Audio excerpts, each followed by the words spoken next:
Hi hello ಎಲ್ಲರಿಗೂ ನಮಸ್ಕಾರ. The advent of Europe in India ಲೆಸನ್ನ ನಾವು ಕಂಟಿನ್ಯೂ ಮಾಡೋಣ. ನಿನ್ನೆ ನಾವು ಪೋರ್ಚುಗೀಸ್ ಅವರು ಇಂಡಿಯಾಗೆ ಹೇಗೆ ಬಂದರು, ಹಾಗೆಯೇ ಇಂಗ್ಲೀಷ್ ಆಗಿರ್ಬೋದು, ಡಚ್ ಆಗಿರ್ಬೋದು, ಫ್ರೆಂಚ್ ಆಗಿರ್ಬೋದು, ಅದ್ರ ಜೊತೆಗೆ ನಾವು ಇಂಪಾರ್ಟೆಂಟ್ ವಾರ್ಸ್ನ ಕೂಡ ನೋಡಿದ್ವಿ. First Carnatic war, second Carnatic war, ಹಾಗೆ ಥರ್ಡ್ ಕಾರ್ನಾಟಿಕ್ ವಾರ್. ಇವೆರಡು ಯಾರ್ಯಾರ ಮಧ್ಯದಲ್ಲಿ ನಡೀತು ಅಂತ ಹೇಳಿದ್ರೆ ಬ್ರಿಟಿಷ್ ಹಾಗೂ ಅಂದರೆ ಇಂಗ್ಲೀಷ್. ಬ್ರಿಟಿಷ್ ಅಂದ್ರೂ ಒಂದೇ, ಇಂಗ್ಲೀಷ್ ಅಂದ್ರೂ ಒಂದೇ, ಹಾಗೆಯೇ ಇಂಗ್ಲೆಂಡ್ ಅಂದ್ರೂ ಒಂದೇ. ಇಂಗ್ಲೆಂಡ್ ಜೊತೆಗೆ ಫ್ರೆಂಚ್, ಇಂಗ್ಲೆಂಡ್ ವರ್ಸಸ್ ಫ್ರೆಂಚ್, ಇವೆರಡು ನಡುವೆ ಯುದ್ಧ ನಡೀತು. ಅದೇ ಕರ್ನಾಟಿಕ್ 1, ಕರ್ನಾಟಿಕ್ 2, ಕರ್ನಾಟಿಕ್ 3. ಇವತ್ತು ನಾವು today we will see the British rule in India. Today we will see the British rule in India.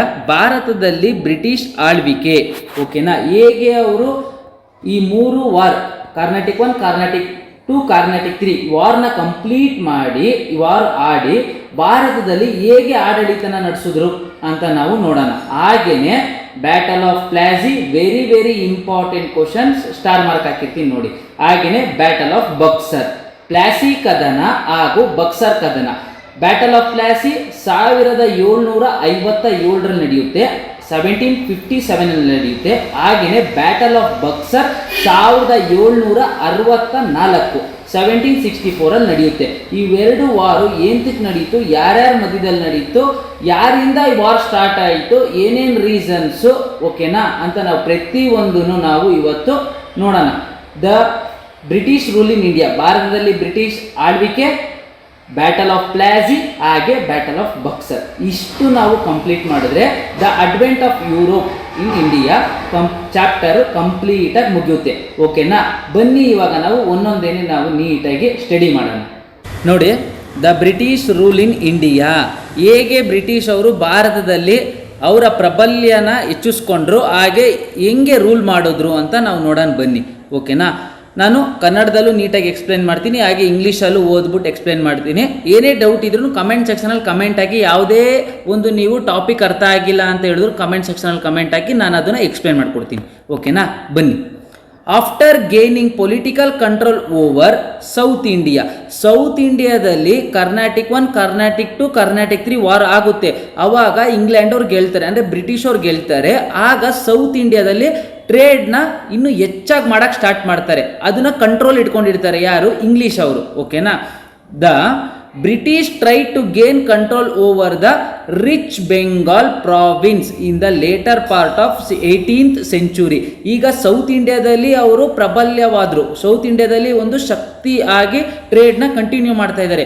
ಹಾಗೇನೆ ಇವಾಗ ಅವ್ರ ಮೈಂಡ್ ಸೆಟ್ಟಿಗೆ ಏನು ಬಂದಿದೆ, ನಾವೀಗ ಬೆಂಗಾಲ್ ಪ್ರಾವಿನ್ಸಸ್ನ ನಾವಿವಾಗ ಶಕ್ತಿಶಾಲಿಯಾಗಿ ಮಾಡ್ಕೋಬೇಕು ಅಂತ ಬ್ರಿಟಿಷ್ ಅವ್ರಿಗೆ ಮೈಂಡಿಗೆ ಬಂದಿದೆ ಅದು. ಓಕೆನಾ, ಅದು ಯಾವಾಗ 18th century. ಈಗ ನೋಡಿ, the Bengal province had achieved tremendous growth in the areas of agriculture, ಕೃಷಿ, ಕಾಮರ್ಸ್ ಆ್ಯಂಡ್ ಇಂಡಸ್ಟ್ರಿ. ಕೃಷಿ, ವಾಣಿಜ್ಯ ಹಾಗೂ ಕೈಗಾರಿಕೆ ಮೇಲೆ ಅವರು ಹಿಡಿತನ ಸಾಧಿಸ್ತಾರೆ. ಯಾಕಂದರೆ ಇದೆಲ್ಲ ಇನ್ಕಮ್, ದುಡ್ಡು ಬರ್ತಾ ಇರುತ್ತೆ ಅವ್ರಿಗೆ. ಓಕೆನಾ, ಇದ್ರ ಮೇಲೆ ಅವರು ಸ್ಪೆಂಡ್ ಮಾಡ್ತಿರ್ತಾರೆ. ನೆಕ್ಸ್ಟ್ ನೋಡಿ, the East India company was making considerable profit from this. ಇದರಿಂದ ಕೃಷಿ, ವಾಣಿಜ್ಯ ಹಾಗೂ ಕೈಗಾರಿಕೆಗಳಿಂದ ಪ್ರಾಫಿಟ್ ಮಾಡ್ಕೋತಾ ಇರ್ತಾರೆ ಅವರು. ಓಕೆನಾ, the dastak license issued by Mughal ruler Farrukh Siyar were the main reason for this. Dastak ಅಂತ ಹೇಳಿದ್ರೆ ಫ್ರೀ ಟ್ರೇಡ್. ಓಕೆನಾ, ಅದು ಯಾರು ಕೊಟ್ಟಿರ್ತಾರೆ, ಮೊಘಲ್ ರೂಲರ್ ಕೊಟ್ಟಿರ್ತಾನೆ. But this dastak that were limited to the company. ದಸ್ತಕ್ಕು ಫಿರೋಕ್ ಸಿಯಾರು ಬ್ರಿಟಿಷ್ ಅವರು ಕೊಟ್ಟಿರ್ತಾನಲ್ಲ, ಅದು ಲಿಮಿಟೆಡ್ ಆಗಿ ಯೂಸ್ ಮಾಡಬೇಕು ಅಂತ ಕೊಟ್ಟಿರ್ತಾನೆ. ಬಟ್ ಆದರೆ ಏನಾಗುತ್ತೆ ನೋಡೋಣ ಬನ್ನಿ. Transaction were misused by the individual officers of the company too. ಕಂಪನಿಯವ್ರು ಏನು ಮಾಡ್ತಾ ಇರ್ತಾರೆ, ಈ ದಸ್ತಕ್ನ ಮಿಸ್ಯೂಸ್ ಮಾಡ್ಕೋತಾ ಇರ್ತಾರೆ, ಅಂದರೆ ದುರ್ಬಳಕೆ ಮಾಡ್ಕೋತಿರ್ತಾರೆ. ಓಕೆನಾ, ನೆಕ್ಸ್ಟ್ ನೋಡಿ ಏನಾಗುತ್ತೆ ಅಂತ. This resulted in the huge loss to the Bengal government. Mughal king ಆಗಿರುವಂತಹ ಫರುಖ್ ಸಿಯಾರು ಇಂಗ್ಲೆಂಡ್ ಅವ್ರಿಗೆ, ಅಂದರೆ ಬ್ರಿಟಿಷ್ ಅವ್ರಿಗೆ ದಸ್ತಕ್ನ ಪ್ರೊವೈಡ್ ಮಾಡಿರ್ತಾರೆ. ಇದನ್ನು ನೀವು ಲಿಮಿಟೆಡ್ ಆಗಿ ಯೂಸ್ ಮಾಡ್ಕೊಳ್ಳಿ ಅಂತ. ಆದರೆ ಅಲ್ಲಿ ಕೆಲವು ಆಫೀಸರ್ಸ್ ಏನು ಮಾಡ್ತಾರೆ, ಇದನ್ನು ದುರ್ಬಳಕೆ ಮಾಡ್ಕೋತಾರೆ ದಸ್ತಕ್ಸ್ನ. ಇವಾಗ ಯಾರಿಗೆ ತೊಂದರೆ ಆಗ್ತಿರುತ್ತೆ, ಬೆಂಗಾಲಲ್ಲಿ ರೂಲ್ ಮಾಡ್ತಿರುವಂತಹ ನವಾಬ್ಸ್ಗೆ ತೊಂದರೆ ಆಗ್ತಿರುತ್ತೆ. ಓಕೆನಾ, ಬನ್ನಿ ಇವಾಗ ನೋಡೋಣ ಏನು ಅಂತ. Hence all nawabs from Murshid Ali Khan to Alivardi Khan oppose this misuse. ಇವಾಗ ನವಾಬ್ಸ್ ಯಾರು ಅಂತ ಹೇಳಿದ್ರೆ ಮೊಘಲ್ ರಾಜ ಇರ್ತಾನಲ್ಲ, ಮೊಘಲ್ ರಾಜ ಯಾರು, ಫರೂಕ್ ಸಿಯಾರ್, ಇವನ್ ಅಂಡರ್ ಅಲ್ಲಿ ನವಾಬ್ಸ್ ಆಗಿ ಕೆಲಸ ಮಾಡ್ತಿರ್ತಾರೆ. ಓಕೆನಾ, ಇವ್ರಿಗೆ ಇದು ತೊಂದರೆ ಆಗ್ತಿರುತ್ತೆ. This lead to confrontation between the nawabs and the company. ಇವಾಗ ನವಾಬ್ಸ್ ಹಾಗೂ ಕಂಪನಿ ಇಬ್ರು ಸಂಘರ್ಷಕ್ಕೆ ಹೋಗ್ತಾರೆ, ಅಂದ್ರೆ ಮುಖಾಮುಖಿ ಆಗ್ತಾರೆ. ಇಬ್ರು ಮುಖಾಮುಖಿ ಆದಾಗ ಬ್ಯಾಟಲ್ ಆಗದೆ ಪ್ಲಾಸಿ ಅಂಡ್ ಬಕ್ಸರ್. ಪ್ಲಾಸಿ ಕದನ ಫಸ್ಟ್ ಆಗುತ್ತೆ, ಆ ನಂತರ ಬಕ್ಸರ್ ಕದನ ಆಗುತ್ತೆ. ಓಕೆನಾ, this result in a two crucial war which charted a decisive course to Indian history. Plassey and Buxar were two wars. ಓಕೆನಾ, ಈ ದಸ್ತಕ್ ಇಶ್ಯೂ ಮಾಡಿರುವ ಕಾರಣದಿಂದ ನವಾಬ್ಸ್ಗೆ ಹಾಗೂ ಬ್ರಿಟಿಷರ್ಸ್ಗೆ ಒಂದು ಮುಖಾಮುಖಿ ಸಂಘರ್ಷ ಆಗುತ್ತೆ, ವಾರ್ ಆಗುತ್ತೆ. ಆ ವಾರ್ ಯಾವುದು ಅಂತ ಹೇಳಿದ್ರೆ ಒಂದು ಪ್ಲಾಸಿ, ಆ ನಂತರ ಬಕ್ಸರ್. ಓಕೆನಾ, ಇವಾಗ ಅರ್ಥ ಆಯ್ತಾ? ಇವಾಗ ಒಂದ್ಸಲಿ ಕನ್ನಡದಲ್ಲಿ ನೋಡೋಣ. ಭಾರತದಲ್ಲಿ ಬ್ರಿಟಿಷ್ ಆಳ್ವಿಕೆ. ದಕ್ಷಿಣ ಭಾರತದಲ್ಲಿ ರಾಜಕೀಯ ನಿಯಂತ್ರಣ ಸಾಧಿಸಿದ ಬ್ರಿಟಿಷರು 18ನೇ ಶತಮಾನದ ದ್ವಿತೀಯಾರ್ಧದಲ್ಲಿ ಸಂಪದ್ಭರಿತ ಬಂಗಾಳ ಪ್ರಾಂತ್ಯದ ಮೇಲೆ ಪೂರ್ಣ ನಿಯಂತ್ರಣ ಸಾಧಿಸಲು ಮುಂದಾದರು. ಯಾವಾಗ ದಕ್ಷಿಣ ಭಾರತದ ಮೇಲೆ ಗ್ರಿಪ್ ಆಯಿತು ಅಂತ ಹೇಳಿದ ತಕ್ಷಣ ಇವರು ಬಂಗಾಳ ಪ್ರಾಂತ್ಯದ ಮೇಲೆ ನಾವು ಅಲ್ಲಿ ಹೋಗಿ ಪ್ರಬಲ ಆಗಬೇಕು, ನಾವು ಅಲ್ಲಿ ಹೋಗಿ ಶಕ್ತಿಶಾಲಿ ಆಗಬೇಕು ಅಂತ ಡಿಸೈಡ್ ಮಾಡಿಕೊಂಡ್ರು. ಯಾವುದ್ರ ಮೇಲೆ? ಕೃಷಿ, ವಾಣಿಜ್ಯ ಮತ್ತು ಕೈಗಾರಿಕಾ ಕ್ಷೇತ್ರದಲ್ಲಿ ಬಂಗಾಳ ಪ್ರಾಂತ್ಯವು ಸಮೃದ್ಧ ಬೆಳವಣಿಗೆ ಹೊಂದಿತ್ತು. ಅಲ್ಲಿ ಆಲ್ರೆಡಿ ಕೃಷಿ, ವಾಣಿಜ್ಯ ಹಾಗೂ ಕೈಗಾರಿಕೆ, ಕೈಗಾರಿಕೆ ಅಂದರೆ ಇಂಡಸ್ಟ್ರೀಸ್. ಓಕೆನಾ, ಇದ್ರ ಮೇಲೆ ಅವರು ಗ್ರಿಪ್ ಇಟ್ಕೋಬೇಕು ಅಂತ ಪ್ಲ್ಯಾನ್ ಮಾಡಿದ್ರು. ಇಂಗ್ಲಿಷ್ ಈಸ್ಟ್ ಇಂಡಿಯಾ ಕಂಪನಿಯು ಈ ಪ್ರಾಂತ್ಯದಿಂದ ಅಪಾರ ಲಾಭವನ್ನು ಗಳಿಸುತ್ತಿತ್ತು, ಪ್ರಾಫಿಟ್ ಮಾಡ್ಕೋತಿದ್ರು. ಓಕೆನಾ, 1717ರಲ್ಲಿ ಮೊಘಲ್ ದೊರೆ ಫರೂಕ್ ಸಿಯಾರನು ಬಂಗಾಳದಲ್ಲಿ ಮುಕ್ತ ವ್ಯಾಪಾರ ನಡೆಸಲು ಕಂಪನಿಗೆ ನೀಡಿದ ದಸ್ತಕ್ಗಳೇ ಅವರ ಲಾಭಕ್ಕೆ ಕಾರಣವಾಗಿತ್ತು. ಯಾವಾಗ ಮೊಘಲ್ ರಾಜ ಫರೂಕ್ ಸಿಯಾರ್ ಅನ್ನೋನು ಬ್ರಿಟಿಷ್ ಅವ್ರಿಗೆ ನೀವು ಫ್ರೀ ಟ್ರೇಡ್ ಮಾಡಿ ಅಂತ ದಸ್ತಕ್ ಕೊಟ್ಟನೋ, ಆವಾಗ ಅವ್ರಿಗೆ ಇನ್ನೂ ಲಾಭ ಮಾಡ್ಕೊಳ್ಳೋಕ್ಕೆ ಈಸಿ ಆಯಿತು ಬ್ರಿಟಿಷ್ ಅವ್ರಿಗೆ. ಓಕೆನಾ, ಆದರೆ ಕಂಪನಿಗೆ ಸೀಮಿತವಾಗಿದ್ದ ಈ ದಸ್ತಕ್ಕುಗಳನ್ನು ಕಂಪನಿಯ ನೌಕರರು ತಮ್ಮ ಖಾಸಗಿ ವ್ಯಾಪಾರ ವ್ಯವಹಾರಕ್ಕಾಗಿ ದುರುಪಯೋಗ ಪಡಿಸಿಕೊಳ್ಳತೊಡಗಿದರು. ಓಕೆನಾ, ಇವಾಗ ಏನು ಮಾಡಿದ್ರು, ಅವ್ರು ಪರ್ಸ್ನಲಾಗಿ ಈ ದಸ್ತಕ್ನ ಯೂಸ್ ಮಾಡಕ್ಕೆ ಸ್ಟಾರ್ಟ್ ಮಾಡಿದ್ರು. ಇವರು ಪರ್ಸ್ನಲಾಗಿ ಯೂಸ್ ಮಾಡ್ತಾ ಇರೋದು ನಾವು ಅಪ್ಸ್ಗೆ ಗೊತ್ತಾಗಿ ಕೋಪ ಬಂತು. ಆ ಕೋಪ ಬಂದು ವಾರ್ಸ್ಗೆ ಟರ್ನ್ ಆಗಿದ್ದೆ battle of Plassey and battle of Buxar. ಓಕೆನಾ, ಇದರಿಂದ ಬಂಗಾಳ ಸರ್ಕಾರಕ್ಕೆ ಅಪಾರ ನಷ್ಟ ಉಂಟಾಗುತ್ತಿತ್ತು. ಆದ್ದರಿಂದ ಮುರ್ಷಿದ್ ಅಲಿ ಖಾನ್ನಿಂದ ಅಲಿವರ್ದಿ ಖಾನ್ ರವರೆಗಿನ ಎಲ್ಲ ನವಾಬರು ದಸ್ತಕ್ನ ದುರುಪಯೋಗವನ್ನು ವಿರೋಧಿಸುತ್ತಿದ್ದರು. ಮುಂದೆ ಇದೇ ವಿಚಾರವು ನವಾಬ ಮತ್ತು ಕಂಪನಿಯ ನಡುವೆ ಸಂಘರ್ಷಕ್ಕೆ ಎಡೆಮಾಡಿಕೊಟ್ಟಿತ್ತು. ಇದರ ಪರಿಣಾಮವಾಗಿಯೇ ಭಾರತದ ಇತಿಹಾಸಕ್ಕೆ ಹೊಸ ತಿರುವನ್ನು ಕೊಟ್ಟ ಅತ್ಯಂತ ಮಹತ್ವಪೂರ್ಣವಾದ 2 ಯುದ್ಧಗಳು ನಡೆದವು. ಅವುಗಳೇ ಪ್ಲಾಸಿ ಮತ್ತು ಬಕ್ಸರ್ ಕದನ. ಓಕೆನಾ, ಈ ದಸ್ತಕ್ಕು ಮೊಘಲ್ ಅವರು ಕೊಟ್ಟರು. ಫರೂಕ್ ಸಿಯಾರನ ಕಿಂಗು ಬ್ರಿಟಿಷರ್ಗೆ ನೀವು ಫ್ರೀ ಟ್ರೇಡ್ ಮಾಡಿ ಅಂತ, ಲಿಮಿಟೆಡ್ ಟ್ರೇಡ್ ಮಾಡಿ ಅಂತ ಕೊಟ್ಟರು. ಬಟ್ ಅವ್ರೇನು ಮಾಡಿದ್ರು, ಪರ್ಸ್ನಲ್ ಯೂಸರ್ಸ್ಗೆ ಬಳಸ್ಕೊಂಡ್ರು. ಕೊನೆಗೆ ಏನಾಗುತ್ತೆ, ಇದು ವಾರ್ಗೆ ಟರ್ನ್ ಆಗುತ್ತೆ. ಆ ವಾರ್ ಯಾವುದಪ್ಪ ಅಂತ ಹೇಳಿದ್ರೆ battle of Plassey and battle of Buxar. ಓಕೆನಾ, ಇದು ಅರ್ಥ ಮಾಡ್ಕೋಬೇಕು ನೀವು. ಬನ್ನಿ ನೆಕ್ಸ್ಟ್ ನೋಡೋಣ. New this dastak, a license that would ensure anyone to import and export without paying any tax and transport goods anyway. Dastak ಅಂದರೆ ಒಂದು ಫ್ರೀ ಟ್ರೇಡ್ ಲೈಸೆನ್ಸು. ಯಾವುದೇ ಕಾರಣಕ್ಕೆ ಎಕ್ಸ್ಪೋರ್ಟ್ ಆರು ಮಾಡಿ ನೀವು ಇಂಪೋರ್ಟ್ ಆರು ಮಾಡ್ಕೊಳ್ಳಿ, ನಾವು ಯಾರಿಗೆ ದಸ್ತಕ್ ಸಿಕ್ಕಿರುತ್ತೋ ಅವರು ಯಾವುದೇ ಕಾರಣಕ್ಕೂ ಟ್ಯಾಕ್ಸ್ ಕಟ್ಟಲ್ಲ. ಓಕೆನಾ, ಅವರು ಫ್ರೀ ಟ್ರೇಡ್ ಮಾಡ್ಕೋಬೋದು. ಅದು ದಸ್ತಕ್ ಇರೋ ಒಂದು ಪವರು. ಓಕೆನಾ, ಬನ್ನಿ ಈಗ ಬ್ಯಾಟಲ್ ಆಫ್ ಪ್ಲಾಸಿ ಹೆಂಗೆ ನಡೀತು, ಬ್ಯಾಟಲ್ ಆಫ್ ಪ್ಲಾಸಿ ಹೇಗೆ ನಡೀತು ಅಂತ ನಾವು ಹೇಳೋಣ. ಫಸ್ಟು ಇಯರ್ನ ನೆನ್ಪಿಟ್ಕೊಂಡಿರ್ಬೇಕು. ಬ್ಯಾಟಲ್ ಆಫ್ ಪ್ಲಾಸಿ ಯಾವಾಗಾಗಿದ್ದು 1757ರಲ್ಲಿ ಬ್ಯಾಟಲ್ ಆಫ್ ಪ್ಲಾಸಿ ಅನ್ನೋ ವಾರು ನಡೀತು. ಓಕೆನಾ, 1757. ನಾನು ಇದು ಓದ್ಬಿಟ್ಟು ಹೇಳೋಕ್ಕಿಂತ ಫಸ್ಟು ಬ್ಯಾಟಲ್ ಆಫ್ ಪ್ಲಾಸಿ ಹೇಗೆ ನಡೀತು ಅಂತ ಕಂಪ್ಲೀಟ್ ಸ್ಟೋರಿನ ನಾನು ನಿಮಗೆ ಹೇಳ್ತೀನಿ, ಕೇಳಿ. ನೋಡಿ, ಅಲಿವರ್ದಿ ಖಾನ್ ಅನ್ನೋನು ನವಾಬಾಗಿ ಬೆಂಗಾಲಲ್ಲಿ ರೂಲ್ ಮಾಡ್ತಿರ್ತಾನೆ. ಯಾವಾಗ ಅಲಿವರ್ದಿ ಖಾನ್ ತೀರೋಯ್ತಾನೆ, ಆಮೇಲೆ ಅವನ ಮೊಮ್ಮಗ ನವಾಬ್ ಆಗ್ತಾನೆ, ಅವನ ಹೆಸರು ಬಂದು ಸಿರಾಜುದ್ ದೌಲಾ ರೂಲ್ ಮಾಡ್ತಿರ್ತಾನೆ. ಈ ನಡುವೆ ಬ್ರಿಟಿಷ್ ಅವ್ರಿಗೆ ಮೊಘಲ್ ಅವರು ಫ್ರೀ ಟ್ರೇಡ್ ಕೊಟ್ಟಿರ್ತಾರೆ, ದಸ್ತಕ್ನ ಕೊಟ್ಟಿರ್ತಾರೆ. ಇವನು ಪ್ರತಿ ಸಲಿನೂ ನೋಡ್ತಿರ್ತಾನೆ, ಅವರು ದುರ್ಬಳಕೆ ಮಾಡ್ಕೋತಿರ್ತಾರೆ, ಬ್ರಿಟಿಷ್ ಅವ್ರು ದುರ್ಬಳಕೆ ಮಾಡ್ಕೋತಿರೋದನ್ನ ಇವನು ನೋಡ್ತಿರ್ತಾನೆ. ಇವನು ಆದ್ರೂ ಹೇಳ್ತಾನೆ ಇದರೆಲ್ಲ ದುರ್ಬಳಕೆ ನಡೀತಾ ಇದೆ ಅಂತ ಕಿಂಗ್ ಹತ್ರ ಹೋಗಿ ಹೇಳ್ತಾನೆ. ಬಟ್ ಅವರು ರೆಸ್ಪಾನ್ಸಿಬಿಲಿಟಿ ಆಗಿ ತಗೊಂಡಿರಲ್ಲ. ಹಾಗೇನೆ ಬ್ರಿಟಿಷ್ ಅವ್ರು ಏನು ಮಾಡ್ತಾ ಇರ್ತಾರೆ, ಫೋರ್ಟ್ನ ಕಟ್ಕೋತಾ ಇರ್ತಾರೆ. ಅವರು ವೆಪನ್ಸ್ನ ಇಟ್ಕೊಳ್ಳೋದು, ಅಲ್ಲಿ ಟ್ರೈನಿಂಗ್ ಕೊಡ್ತಾ ಇರೋದು ಆರ್ಮಿ ಪೀಪಲ್ಸ್ಗೆ. ಈ ಥರ ಬ್ರಿಟಿಷ್ ಅವ್ರು ಫೋರ್ಟ್ ಕಟ್ಕೊಂಡು ಈ ಥರ ಅಲ್ಲಿ ಟ್ರೈನಿಂಗ್ ವ್ಯವಸ್ಥೆನ ಮಾಡ್ಕೊಂಡಿರ್ತಾರೆ. ಇದು ಸಿರಾಜುದ್ ದೌಲಾಗೆ ಗೊತ್ತಾಗುತ್ತೆ. ಸಿರಾಜುದ್ ದೌಲಾಗ ಅಲ್ಲೋಗಿ ಕ್ವಶನ್ ಮಾಡ್ತಾರೆ, ಏನಕ್ಕೆ ಈ ಥರ ಎಲ್ಲ ನೀವು ಕೋಟೆ ಕೊಟ್ಕೊಂಡಿದ್ದೀರಾ, ಅದು ಬೆಂಗಾಲಲ್ಲಿ ನನ್ನ ಪರ್ಮಿಷನ್ ಕೇಳಬೇಕಾಗಿತ್ತು ಅಂತ ಸಿರಾಜುದ್ ದೌಲಾ ಬ್ರಿಟಿಷರ್ಗೆ ಹೇಳ್ತಾನೆ. ಬಟ್ ಬ್ರಿಟಿಷ್ ಅವರು ನಾವು ರಾಜನ್ ಪರ್ಮಿಷನ್ನೇ ಕೇಳಿದ್ದೀವಿ, ಮೊಘಲ್ ರಾಜನ್ ಪರ್ಮಿಷನ್ನೇ ಕೇಳಿದ್ದೀವಿ, ನಿನಗೆ ಕೇಳೋ ಅವಶ್ಯಕತೆ ಇಲ್ಲ, ಆ ಮೈಂಡ್ ಸೆಟ್ಟಲ್ಲಿ ಅವ್ರು ಇರ್ತಾರೆ. ಆಗ ಸಿರಾಜುದ್ ದೌಲಾ ಕೋಪ ಬಂದು ಅಲ್ಲಿಗೆ ವಾರ್ಗೆ ಹೋಯ್ತಾನೆ. ಅಲ್ಲಿ ಎಲ್ಲೆಲ್ಲಿ ಕೋಟೆ ಕಟ್ಟಿರ್ತಾರೋ ಅಲ್ಲೆಲ್ಲ ಹೋಗಿ ಅವ್ರನ್ನ ಹೊಡೆದು ಅಲ್ಲೇನೇನು ಥಿಂಗ್ಸ್ ಇರುತ್ತೆ ಕ್ಯಾಪ್ಚರ್ ಮಾಡಿಕೊಂಡು ಅಲ್ಲಿ ಎಷ್ಟು ಜನ ವಾರ್ಗೆ ಬಂದಿರ್ತಾರೋ ಅವ್ರನ್ನೆಲ್ಲರನ್ನೂ ಸೋಲಿಸಿ ಅಷ್ಟು ಜನನ ಇಂಪ್ರಿಸನ್ಗೆ ಆಗ್ತಾನೆ. ಅಲ್ಲಿ ಪ್ರಿಸನಲ್ಲಿ ಏನಾಗುತ್ತೆ ಅಂತ ಹೇಳಿದ್ರೆ ಆ ಕತ್ಲೆ ಕೋಣೆಯಲ್ಲಿ ಕರ್ಕೊಬಂದು ಕೂಡಾಕ್ಬಿಡ್ತಾನೆ ಸಿರಾಜುದ್ ದೌಲಾ. ಆವಾಗ ಏನಾಗುತ್ತೆ, ಉಸಿರು ಆಡೋಕ್ಕಾಗಲ್ಲ, ಕತ್ಲೆ ಕೋಣೆ ಅಲ್ವಾ, ಒಂದು ಚೂರು ಕಿಟಕಿ ಇರಲ್ಲ, ಏನಿರಲ್ಲ, ಗಾಳಿ ಬೆಳಕು ಏನು ಬಿದ್ದಿರಲ್ಲ ಅಲ್ಲಿ ಕೂಡಾಕಿರೋ ಜಾಗ ಪ್ರದೇಶದಲ್ಲಿ. ಆಗೇನಾಗುತ್ತೆ, ಎಷ್ಟೋ ಜನ ಸೊತೋಯ್ತಾರೆ.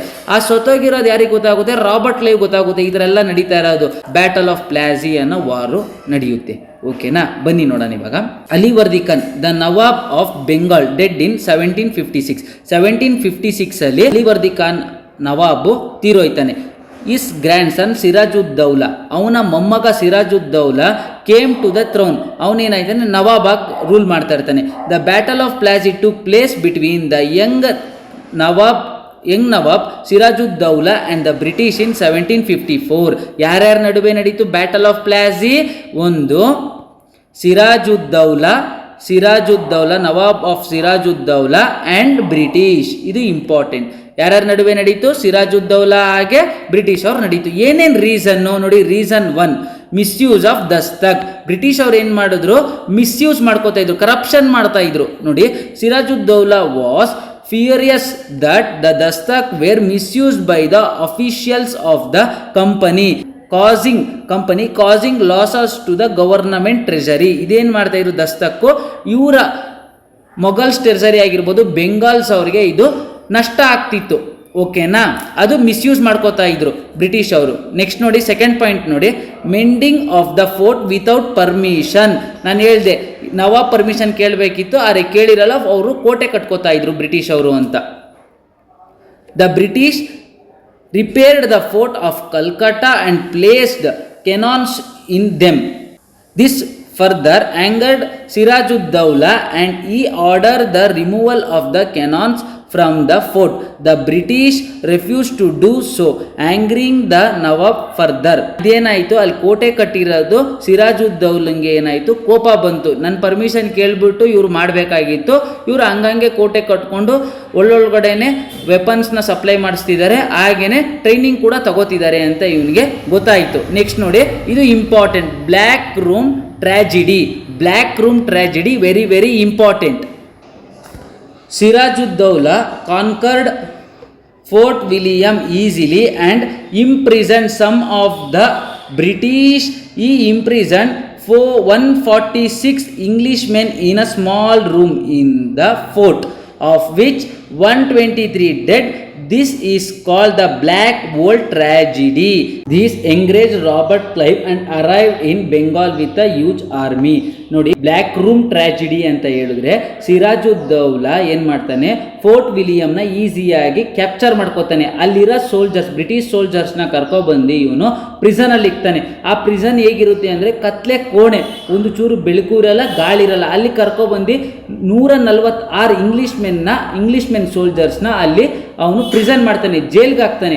ಆಗ 123 ಜನ ಅಲ್ಲಿ ಸಾಯ್ತಾರೆ. ಇದನ್ನ ನೋಡಿ ರಾಬರ್ಟ್ ಕ್ಲೈವ್ ಕಣ್ಣಾರೆ ನೋಡಿ ಕೆರಳುತ್ತಾನೆ, ಅಂದರೆ ಅವನು ಕೋಪ ಬರುತ್ತೆ. ಇಂಗ್ಲಿಷ್ ಅಲ್ಲಿ ರಾಬರ್ಟ್ ಕ್ಲೈವ್ ಅನ್ನೋನು ಬ್ರಿಟಿಷ್ ಅಲ್ಲಿ ಸೋಲ್ಜರ್ ಆಗಿರ್ತಾನೆ. ಅವನು ಇದನ್ನು ಕಣ್ಣಾರೆ ನೋಡಿ ಕೋಪ ಮಾಡಿಕೊಂಡು ಕೊನೆಗೇನಾಗುತ್ತೆ, ಇದು ವಾರಿಗೆ ಟರ್ನ್ ಆಗುತ್ತೆ. ಓಕೆನಾ, ನೆಕ್ಸ್ಟ್ ನೋಡಿ, Robert Clive attracted rich local like. ನೋಡಿ, ಅವ್ನು ರಾಬರ್ಟ್ ಕ್ಲೈವ್ ಒಂದು ಐಡಿಯಾ ಮಾಡಿ ಏನು ಮಾಡ್ತಾನೆ, ಅಲ್ಲಿರುವ ಲೋಕಲ್ ಶ್ರೀಮಂತರನ್ನ ಅಟ್ರಾಕ್ಟ್ ಮಾಡ್ತಾನೆ. ಅವ್ರ ಹೆಸರು ಬಂದು ಮಣಿಚಂದ್, ನಿಮಿಚಂದ್, ಜಗತ್ ಸೇಠ್ ಅಂತವ್ರನ್ನ ರಿಚ್ ಪೀಪಲ್ಸ್ನ ಅವನು ಕೊಂಡ್ಕೊಳ್ಳೋಕ್ಕೆ ಸ್ಟಾರ್ಟ್ ಮಾಡ್ತಾನೆ, ಅವ್ರನ್ನ ರಿಕ್ವೆಸ್ಟ್ ಮಾಡ್ತಾನೆ Robert Clive. And towards him and other towards him he was successful in convincing Mir Jafar ಅನ್ನೋನು ಸಿರಾಜುದ್ದೌಲಾಗೆ ಪರ್ಸನಲ್ ಮಿಲಿಟರಿ ಹೆಡ್ ಆಗಿರ್ತಾನೆ. ಅವನ್ನ ಏನು ಮಾಡ್ತಾನೆ, ಕನ್ವಿನ್ಸ್ ಮಾಡ್ತಾನೆ. ಏನಂತ ಕನ್ವಿನ್ಸ್ ಮಾಡ್ತಾನೆ, ರಾಬರ್ಟ್ ಕ್ಲೈವ್ ನೋಡು ಇಲ್ಲಿ ನಾನು ಯುದ್ಧ ಮಾಡೋಕ್ಕೆ ರೆಡಿಯಾಗಿದ್ದೀನಿ, ಮಿರ್ ಜಾಫರ್ ನೀನು ನನಗೆ ಸಪೋರ್ಟ್ ಮಾಡಿದ್ರೆ ನೆಕ್ಸ್ಟು ನಿನ್ನನ್ನು ನವಾಬ್ ಮಾಡ್ತೀನಿ, ಇವಾಗ ನಾವೆಲ್ಲರೂ ಸೇರಿಕೊಂಡು ಸಿರಾಜುದ್ದೌಲನ ಸೋಲ್ಸೋಣ ಅಂತ ಒಂದು ಭರವಸೆ ಕೊಡ್ತಾನೆ. ಯಾರು ಕೊಡೋದು, ರಾಬರ್ಟ್ ಕ್ಲೈವ್ ಮಿರ್ ಜಾಫರ್ಗೆ ಭರವಸೆ ಕೊಡ್ತಾನೆ, ನೋಡು ನನ್ನ ಜೊತೆ ಈ ಸಲ ಕೈ ಜೋಡಿಸು, ನಾನು ನಿನಗೆ ನೆಕ್ಸ್ಟ್ ನವಾಬ್ ಮಾಡ್ತೀನಿ ಅಂತ. ಆಗ ಮಿರ್ ಜಾಫರ್ ಅದಕ್ಕೆ ಒಪ್ಕೋತಾನೆ. ನೋಡಿ, the military head of Sirajuddaula to stay neutral in the battle of offering him the post of nawab of Bengal. ಯಾವಾಗ ಮಿರ್ ಜಾಫರು ರಾಬರ್ಟ್ ಕ್ಲೈವ್ಗೆ ಸಪೋರ್ಟ್ ಮಾಡ್ತಾನೋ ಆಗ ವಾರ್ ಸೋಲ್ತಾರೆ. ಯಾರು, ಸಿರಾಜುದ್ದೌಲಾ ವಾರ್ನ ಸೋಲ್ತಾನೆ. ನೋಡಿ, encouraged by this developments Robert Clive declared a war against Sirajuddaula on June 23, 1757 1757ರಲ್ಲಿ ಬ್ಯಾಟಲ್ ಆಫ್ ಪ್ಲಾಸಿ ಅನ್ನೋ ವಾರು ನಡೆಯುತ್ತೆ. Everything went according to the plan of the Robert Clive. Robert Clive ಯಾರ್ಯಾರನ್ನ ಅಂದರೆ ದುಡ್ಡು ಕೊಂಡ್ಕೊಂಡಿದ್ನೋ ಅವರೆಲ್ಲ ರಾಬರ್ಟ್ ಕ್ಲೈವ್ಗೆ ಸಪೋರ್ಟ್ ಮಾಡ್ತಾರೆ. ಕೊನೆಗೆ ಏನಾಗುತ್ತೆ, ಸಿರಾಜುದ್ದೌಲಾ ಸೋಲ್ತಾನೆ. ಸೋಲೋ ಜೊತೆಗೆ ಅವನ್ನ ಸಾಯಿಸ್ತಾರೆ. Sirajuddaula who tried to escape from the battlefield was captured and killed. ನೋಡಿದ್ರಾ, ಕೊನೆಗೆ ಅವನ ಸ್ವಂತ ಮಿಲಿಟರಿ ಸೋಲ್ಜರೇನೆ ಸಿರಾಜುದ್ದೌಲಾಗೆ ಸಪೋರ್ಟ್ ಮಾಡಲ್ಲ. ಯಾಕಂದರೆ ರಾಬರ್ಟ್ ಕ್ಲೈವ್ ಅವನು ಕೂಡ ಪರ್ಚೇಸ್ ಮಾಡ್ಕೊಂಡಿರ್ತಾನೆ. ಓಕೆ, ನೋಡಿ ಔಟ್ಕಮ್ಸು ಕೊನೆಗೆ ಏನೇನಾಗುತ್ತೆ ಅಂತ ಹೇಳಿದ್ರೆ, this war brought out the immorality lack of unity, ಒಗ್ಗಟ್ಟಿಲ್ಲ among the Indians and the greed of Indian businessmens. ಕೊನೆಗೆ ನೋಡಿ, ದುಡ್ಡಿನ ಆಸೆಗೆ ಬಿಸ್ನೆಸ್ಮೆನ್ಸ್ ಎಲ್ಲರೂ ರಾಬರ್ಟ್ ಕ್ಲೈವ್ಗೆ ಸಪೋರ್ಟ್ ಮಾಡಿದ್ರು.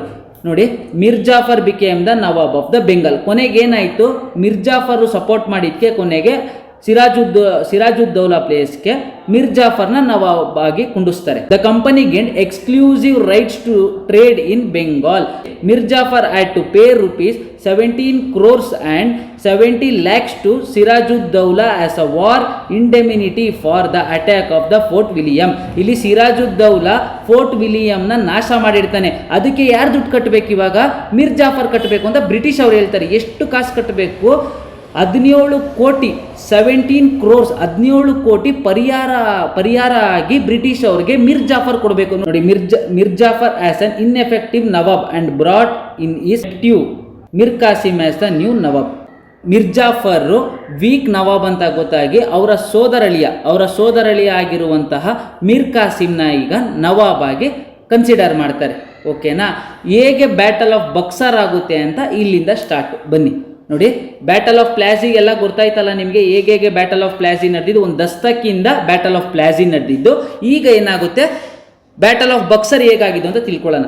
1764ರಲ್ಲಿ ಬ್ಯಾಟಲ್ ಆಫ್ ಬಕ್ಸರ್ ಪ್ರಾರಂಭವಾಯಿತು. ಅಂದರೆ ಬ್ಯಾಟಲ್ ಆಫ್ ಬಕ್ಸರ್ ವಾರ್ ನಡೀತು. Mir Kasim was an efficient administration. Mir Kasim ನಾನು ಆಡಳಿತ ನಡೆಸಬೇಕು, ನನ್ನ ಜನರಿಗೆ ಏನಾರ ಮಾಡಬೇಕು ಅಂತ ಒಂದು ಕಾನ್ಸೆಪ್ಟ್ ಇತ್ತು Mir ಕಾಸಿಮ್ಗೆ. In beginning he remained loyal to the company. Starting ಯಾವಾಗ ನವಾಬ್ ಆದ್ನೋ ಆಗ ಕಂಪನಿಗೇನು, ಅವ್ರ ಕಂಪನಿ ಏನೇ ಕೇಳಿದ್ರು ಕೊಡ್ತಿದ್ದ. ಕೊನೆಗೆ ಏನಾಗುತ್ತೆ, ಯಾವಾಗಲೂ ಇದ್ದಿದ್ದಿದೆ 2 ಲಕ್ಷ ಕೊಡು, 3 ಲಕ್ಷ ಕೊಡು, 5 ಲಕ್ಷ ಕೊಡು, ಈ ಕೆಲಸ ಮಾಡಿಕೊಡು, ಆ ಕೆಲಸ ಮಾಡಿಕೊಡು, ಯಾಕಂದ್ರೆ ನಾನು ನೀನು ನವಾಬ್ ಮಾಡಿರೋದು ಅಂತ ಈ ಥರ ಪ್ರತಿ ಸಲಿನೂ ಹೇಳ್ತಿರ್ತಾರೆ. ಇವನು ನೋಡೋ ಗಂಟ ನೋಡ್ತಾನೆ. ಕೊನೆಗೆ ಇವನು ಸ್ಟಾಪ್ ಮಾಡ್ತಾನೆ, ಇಂಡಿಯಾದವ್ರಿಗೂ ಪರ್ಮಿಷನ್ ಕೊಡ್ತಾನೆ, ನೀವು ಫ್ರೀ ಟ್ರೇಡ್ ಮಾಡ್ಕೊಳ್ರಿ ಅಂತ. ಆಗದೇನೆ ಬ್ಯಾಟಲ್ ಆಫ್ ಬಕ್ಸರ್. ಬ್ರಿಟಿಷವ್ರು ಕೇಳ್ತಾರೆ, ಯಾರು ಪರ್ಮಿಷನ್ ಕೇಳಿ ನೀವು ಇಂಡಿಯಾದವ್ರಿಗೆ ಫ್ರೀ ಟ್ರೇಡ್ ಮಾಡೋಕ್ಕೆ ಕೊಟ್ರಿ ಅಂತ ಒಂದು ಕಾನ್ಸೆಪ್ಟ್ ಬರುತ್ತಲ್ಲಿ. ಆಗದೇನೆ ಬ್ಯಾಟಲ್ ಆಫ್ ಬಕ್ಸರ್. ನೋಡಿ, he paid £2 lakh to the company and gave away a few places to it. Starting ಅವನು ಒಂದು ಸ್ವಲ್ಪ ದುಡ್ಡು ಕಾಸೆಲ್ಲ ಬ್ರಿಟಿಷರು ಕೊಡ್ತಾ ಇರ್ತಾನೆ. Shortly afterwards he declared himself as an independent king. ಕೊನೆಗೆ ಏನು ಮಾಡ್ತಾನೆ, ನಾನೇ ಸ್ವಂತಕ್ಕೆ ರಾಜ, ನನ್ನ ನವಾಬೋಲ ಏನೂ ಅಲ್ಲ, ನಾನೇ ಇಂಡಿಪೆಂಡೆಂಟ್ ರೂಲರ್ ಅಂತ ಹೇಳ್ಕೊಂಡು ಘೋಷಣೆ ಮಾಡ್ಕೋತಾನೆ. ಇದು ಬ್ರಿಟಿಷವ್ರು ಗೊತ್ತಾಗುತ್ತೆ, ನೀನು ಯಾರು ಮುಖಾಂತರ ಕೇಳಿದ್ಯಾ ಈ ಥರ ಅಂತ ಬ್ರಿಟಿಷರು ಕ್ವಶನ್ ಮಾಡ್ತಾರೆ ಇವನಿಗೆ.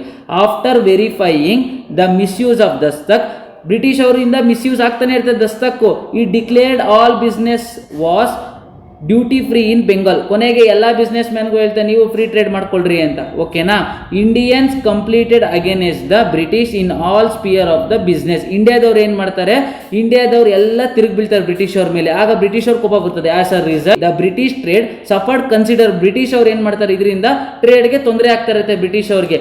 This was enough for the British to oppose the nawab. ಇಷ್ಟೇ ಸಾಕು ಬ್ರಿಟಿಷ್ ಅವ್ರಿಗೆ ನವಾಬ್ನ ಅಪೋಸಿಟ್ ಆಗಿ ಮಾಡ್ಕೊಳ್ಳೋಕ್ಕೆ. ಓಕೆನಾ.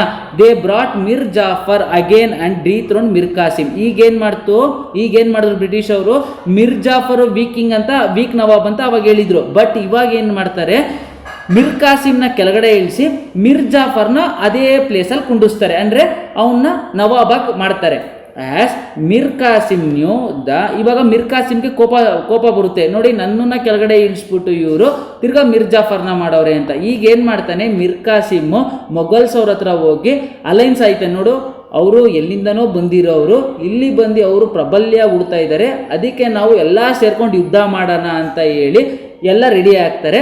ಅದೇ ಯುದ್ಧ ಆಗೋದು ಬ್ಯಾಟಲ್ ಆಫ್ ಬಕ್ಸರ್. ಕೊನೆಗೆ ಏನಾಗುತ್ತೆ, ಕೊನೆಗೆ ಇವ್ರು ಸೋಲ್ತಾರೆ, ಬ್ರಿಟಿಷ್ ಅವ್ರು ಗೆಲ್ತಾರೆ, ಮಿರ್ ಕಾಸಿಮ್ ಎಲ್ಲ ಸೋಲ್ತಾರೆ. ಕೊನೆಗೆ ಇಲ್ಲಿ ಬ್ಯಾಟಲ್ ಆಫ್ ಬಕ್ಸರ್ ಎಂಡ್ ಆಗುತ್ತೆ.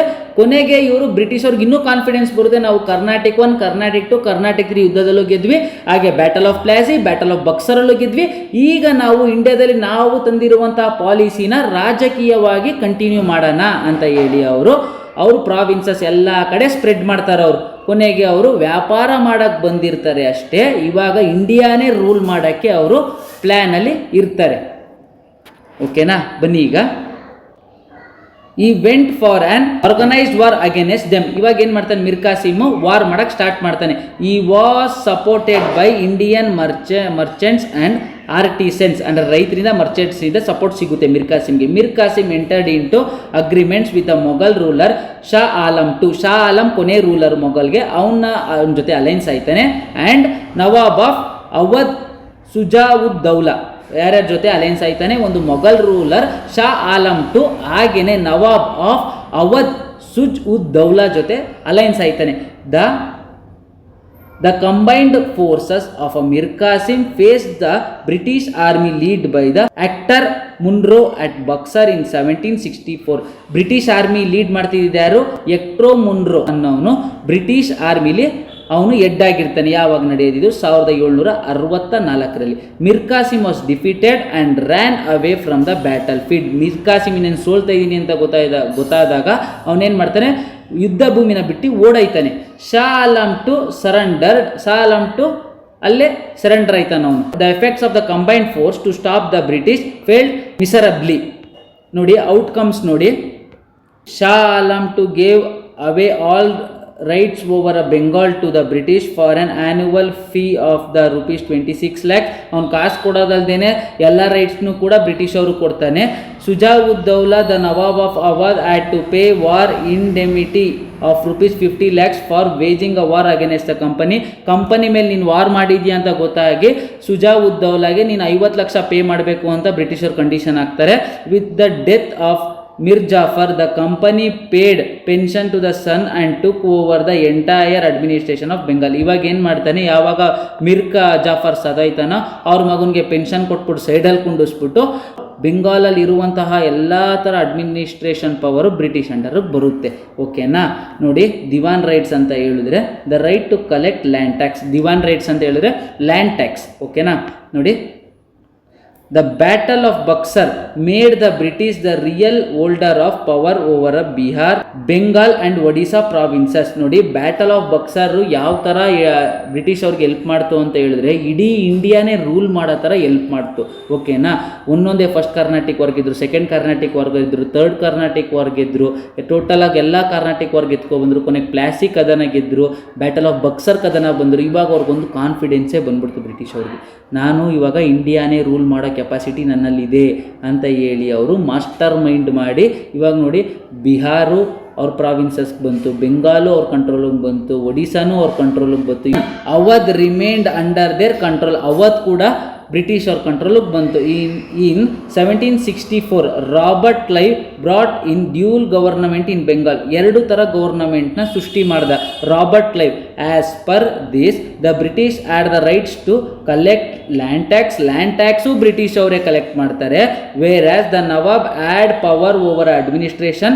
ನವಾಬ್ ಏನು ಮಾಡ್ತಾನೆ, ನಡೆಸ್ಬೇಕಷ್ಟೇ, ರಾಜ್ಯಭಾರ ನಡೆಸ್ಬೇಕಷ್ಟೇ. ಏನೇ ಒಂದು ಫೈನಾನ್ಸು, ದುಡ್ಡು ಕಾಸು, ಏನೇ ಒಂದು ಡಿಸಿಷನ್ ತಗೋಬೇಕಂದ್ರೆ ಬ್ರಿಟಿಷ್ ಅವ್ರು ಮಾಡ್ತಾ ಇದ್ರು ಅಷ್ಟೇ. Issues like justice and others. Okay, administration ನಡೆಸ್ಬೇಕಷ್ಟೇ ನವಾಬು, ಇನ್ನೇನೋ ಒಂದು ಪವರ್ ಇರಲ್ಲ. In this way the British gain political control over India to protect their business interest. ನೋಡಿ, ಒಂದು ವ್ಯಾಪಾರ ಮಾಡಕ್ಕೆ ಬಂದವರು ಕೊನೆಗೆ ಭಾರತವನ್ನೇ ರೂಲ್ ಮಾಡ್ತಾರಲ್ಲ, ಭಾರತನೇ ರೂಲ್ ಮಾಡಿದ್ರು. ನೋಡಿ, ನಮ್ಮ ಲೂಪ್ ಹೋಲ್ಸಿಂದ ನಮಗೆ ಎಷ್ಟು ತೊಂದರೆ ಆಯಿತು ಅಂತ ಈ ಲೆಸನಲ್ಲಿ ನಾವು ಅರ್ಥ ಮಾಡ್ಕೋಬೇಕು. ಓಕೆನಾ, ನಾವು ಒಗ್ಗಟ್ಟಾಗಿರಲಿಲ್ಲ, ನಾವು ಫಸ್ಟ್ ಒಗ್ಗಟ್ಟಾಗಿರಲಿಲ್ಲ. ಅದಕ್ಕೋಸ್ಕರ ಬ್ರಿಟಿಷ್ ಅವರು ನಮ್ಮ ಮೇಲೆ ದಬ್ಬಾಳಿಕೆ ಮಾಡಿ ರೂಲ್ ಮಾಡೋಕ್ಕೆ ಸ್ಟಾರ್ಟ್ ಮಾಡಿದ್ರು. ಓಕೆನಾ, ನೋಡಿ ಈ ಲೆಸನ್ಸಲ್ಲಿ ಏನೇನು ನೀವು ಪಾಯಿಂಟ್ಸ್ನ ನೆನ್ಪಿಟ್ಕೊಂಡಿರಬೇಕು ಅಂದರೆ 1600 the East India company was established in India. ಇಂಗ್ಲೆಂಡಲ್ಲಿ ಎಸ್ಟಾಬ್ಲಿಷ್ ಆಯಿತು. 1602 ಅಲ್ಲಿ Dutch East India company was established. ಓಕೆನಾ, 1600 ಇಂಗ್ಲೆಂಡ್ ಅವರು ಎಸ್ಟಾಬ್ಲಿಷ್ ಮಾಡ್ಕೊಂಡ್ರು. 1602 ಅಲ್ಲಿ ಡಚ್ ಅವರು ಎಸ್ಟಾಬ್ಲಿಷ್ ಮಾಡ್ಕೊಂಡ್ರು. ಇವಾಗ ನೋಡಿ 1617 1617 Mughal empire Jahangir issued a royal charter allowing the British to conduct trade in Surat. ಇಲ್ಲಿ ಪರ್ಮಿಷನ್ ಕೊಟ್ಟ ಜಹಾಂಗೀರ್, ನೀವು ಸೂರತ್ತಲ್ಲಿ ಫ್ಯಾಕ್ಟ್ರಿ ಹಾಕೊಳ್ಳಿ, on the west coast and a Hooghly river on the east coast. ಈ ಜಾಗದಲ್ಲಿ ನೀವು ಟ್ರೇಡ್ ಮಾಡಿರಿ ಅಂತ ಪರ್ಮಿಷನ್ ಕೊಟ್ಟ. ನೆಕ್ಸ್ಟ್ ನೋಡಿ 1639 1639 the English establish the first warehouse at Surat. The 1664 the French East India company was establish.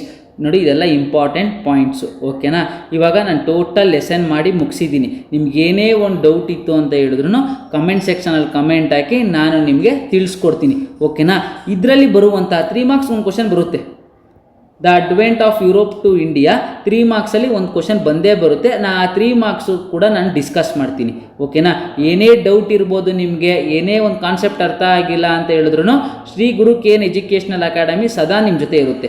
ಓಕೆನಾ, ಒಂದು ಕಮೆಂಟ್ ಸೆಕ್ಷನಲ್ಲಿ ಕಮೆಂಟ್ ಹಾಕಿ, ನಾನು ಅದನ್ನು ನೀಟಾಗಿ ಡೀಟೇಲಾಗಿ ಎಕ್ಸ್ಪ್ಲೇನ್ ಮಾಡ್ತೀನಿ. ಓಕೆನಾ, ಇಲ್ಲಿಗೆ ಈ ಲೆಸನ್ನು ಕಂಪ್ಲೀಟಾಗಿ ಮುಗೀತು. ನಾಳೆ ಏನು ಮಾಡ್ತೀನಿ, ಎಷ್ಟು ಪ್ರೀವಿಯಸ್ ಇಯರ್ ಕ್ವಶನ್ ಪೇಪರ್ನ ನಾನು ಈ ಲೆಸನ್ನಿಂದ ಯಾವ್ಯಾವ ಥರ ಕ್ವಶನ್ಸ್ ಬಂದಿದೆ ಅಂತ ಕೂಡ ನಾನು ಎಕ್ಸ್ಪ್ಲೇನ್ ಮಾಡ್ತೀನಿ. ಏನೇ ಒಂದು ಡೌಟ್ ಇದ್ರೂ ನೀವು ಮುಜುಗರ ಒಂದು ಏನೂ ಅಂದ್ಕೊಳ್ದೇನೆ ಕಮೆಂಟ್ ಸೆಕ್ಷನಲ್ಲಿ ಕಮೆಂಟ್ ಹಾಕಿ, ನಾನು ನಿಮಗೆ ತಿಳಿಸ್ಕೊಡ್ತೀನಿ. ಓಕೆನಾ, ಧನ್ಯವಾದಗಳು.